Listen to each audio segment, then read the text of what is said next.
I'd like to talk to you all about my approach in dream school to working with nightmares and difficult dream content. So, I'm on retreat right now in a cabin in the woods, and it feels like the perfect time to go into this deep, dark aspect of dream work, right? We've all had difficult dreams. We've all woken up in the middle of the night thinking, oh gosh, thank God that was a dream.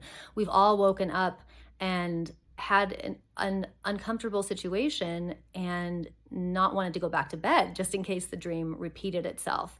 So, this is a common part of life that all of us experience is going through difficult dream content. The way that I approach it is a little unusual. So I do not bring in the idea that there are evil spirits, that there are entities, that there are, um, you know, specific boundaries that need to be made between yourself and some kind of separate entity out there. The way that I look at nightmares is, well, they can be serving a lot of different purposes. They can be trying to get your attention. For example, this is your psyche saying, pay attention, right? They could be warning you about something for sure. That is a potential. And usually you know whether that's what's going on or whether there's more nuance that's happening.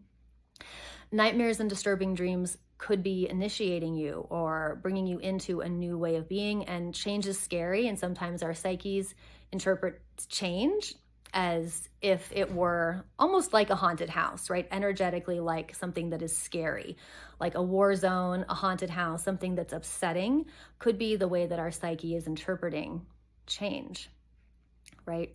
And nightmares could be alerting us to things that we are scared of that are no longer serving us, or they could be alerting us to density and energy or blockages and energy that need to be addressed.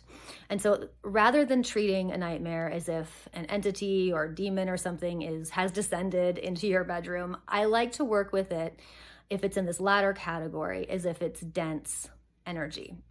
And there are a lot of things that we can do to clear out energy densities, right? We can move our bodies around, we can shake, we can smudge. That's burning herbs is a wonderful way of diffusing dense energies. We can say mantras. We can, use empowering and purifying statements. So in the next video, I'll talk a little bit more about how I work with nightmares in my dream school. If you're curious to learn more, I'll be going through this over the next 5 days. Sweet dreams.